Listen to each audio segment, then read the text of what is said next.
Hey, what's going on everyone? MP Tech here, showing you guys today how to save all of your personal information you have on your Apple products onto your iTunes application or more or less your computer. Now, if the information is important to you, you've clicked the right video, let's go ahead and get started. So once you've connected your Apple product onto your computer using your supplied power cable, you should be able to go ahead and open up your iTunes application. Once you've opened it up, now I will give you guys this heads up, this is not a troubleshooting video. This is a how-to tutorial. So if in case you guys have any questions about what's going on that I can't find this, leave me a comment below and I'll reply as soon as possible. So the first step is once you've opened up iTunes, just look around this actual topic area, more or less these icons. You'll have probably music, maybe movies, TV shows, and you probably have some more sections at the very bottom. These can easily be edited, so that's why I'm saying you should see something along the lines of this. But once you plugged it in, you should see an icon that shows your actual product. Once you've selected it, you'll have all these options right here. You'll probably have some more because I scrolled down a little bit, but in this section, this will give you a summary of all you need to know about your Apple product, whether it's the serial number, the phone number, the operating system it's running, and maybe the model number as well. So what you're primarily looking for, go ahead and scroll down. You'll see an option that says to backup. Now, what you're focusing on is looking at this section over here. So as of right now, I've got it to automatically back up to iCloud. So it gives me the information that the last time I backed up to iCloud was 12 in the morning. Onto this computer, I have never backed it up. So if you've never backed up onto your computer, you should see it saying that you never backed it up. If it has been backed up, and I'll show you what it's going to look like, it'll give you a timestamp and the date it was backed up on. So let's go ahead and actually show you guys what it's going to look like. So more or less, this is essentially your central hub for backing up your stuff and restoring from your backup in the event that your phone got lost and you got a replacement and you want to get your information back.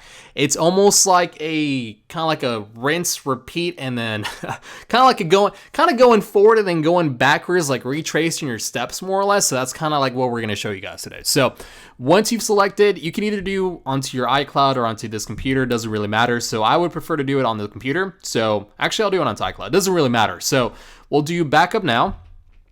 And once you've started the backup now process, you'll see an actual timeline here that once it gets to the end, it'll tell you when the backup was last initiated. So we'll give this a couple seconds. All right, so my backup is now completed. So now we have two in this actual area. So I've got my iCloud backup and I've got my backup that was done onto this computer. So now when I go over to this computer, it takes out the option for iCloud because this section includes iCloud and the computer. And this one includes only the computer. So I can actually see on here that I do have my backup on the computer.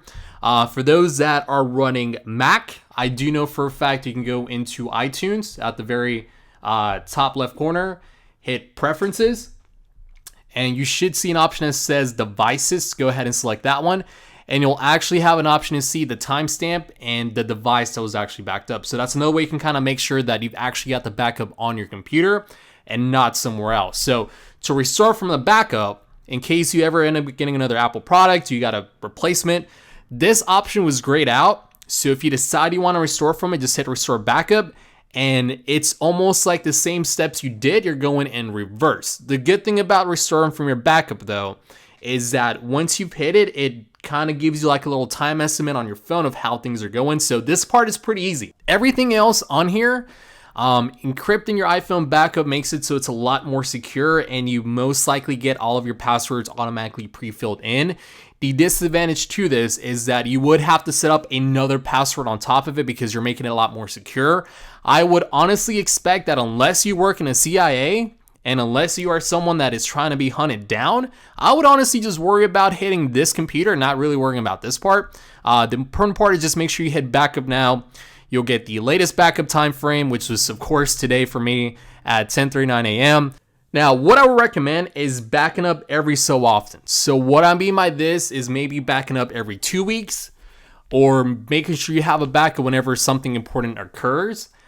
Just because you never know when something's going to happen. Technology fails. We can never predict how accurate or, how well made things are. So always expect things to fail. because you never know when actually it is going to fail. So this is more or less a tutorial how to actually back up to iTunes. In case you guys have any questions, feel free to leave any comments below. And in case you guys want to see the videos for like a troubleshooting step on iTunes, or if you want to see the tutorial on how to back up to iCloud, make sure you subscribe so that we can actually keep up with the content.